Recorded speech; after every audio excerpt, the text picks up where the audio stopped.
I guess start off by telling me what has Darcy been up to for the last 2 years? Well, it's a little bit of a mystery even to me, but my guess is that she's followed Jane to London. Well, clearly she's followed Jane to London, but she's sort of taken a little bit of a superior role in this one to a guy named Ian, who she's roped into being her intern somehow. And Jane at the beginning of the film is very like down and sad about Thor and never thinks he's coming back. And Jane is kind of Darcy's trying to just rally her and get her back into science and life a little bit. How does it change for you going from New Mexico to London? Huge difference. I love New Mexico, and they built a town for us.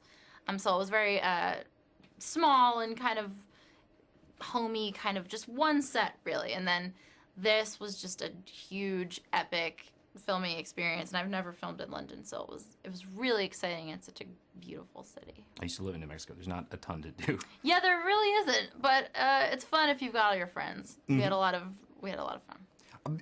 Were you excited for Darcy to do anything coming into the sequel? I was just happy to be there. I was just happy to be in it. Yeah, I mean, I'm delighted by Darcy. I think she's hilarious, and they wrote me a lot of really great bits, and I'm so excited to be in it. I always think I'm going to be cut out, and then I'm not, and it's thrilling. She's such a cool character because she's not in the comics, so is there more freedom there for you? Yeah, there's less pressure for me because I don't have to stay faithful to anything. And she was a creation, everybody's, joint creation in the first one, because she was supposed to be a guy. Darcy was supposed to be a guy. And then they sort of changed their minds and had a bunch of people in and didn't find anybody. And then I kind of convinced them to let me come back, and then it just happened. And then we had a long rehearsal process, and they wrote to that, and it continued into the second film. One of the things that I really loved about the second film is it's very fun. There's a lot of jokes. It is really fun. And Darcy's a huge part of that. Yeah, I have a lot of great lines, I have to say. I'm really lucky. I have a lot of great stuff. Yeah, the film is really, really fun. Even more so, I guess, than I thought. It's one thing when you read and you imagine something, and it's another to just see it finished, and it is awesome. I mean, it's so awesome in the true sense of the word awesome.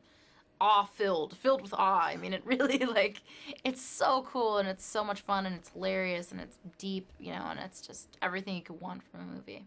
How has having a Marvel Cinematic Universe character affected you? Do people recognize you more from Thor now? I mean, I'm pretty good about, not being recognized. I'm pretty good about keeping, to myself or whatever, but people love these movies. People love these movies, and they really love Darcy so far. We'll see. But yeah, they've been really nice, and I always really appreciate it, because it's scary when you are responsible for a character and you're not like, well, I'm playing this and it's like this, and so you can't blame me, but I blame myself completely if you don't like her. So the Marvel Universe has previously introduced Agent Coulson, and now he appears in the comic books. And any chance at Darcy, or would you like to see Darcy? There is Darcy in the comic books. My brother gave me a stack of Thor comic books where there's Darcy. Which was one of the it was amazing to see. I had no idea that was happening. There have been a few little bits of Darcy in comics, but yeah, I mean, I'm a big comic book person, so more of that would be nice.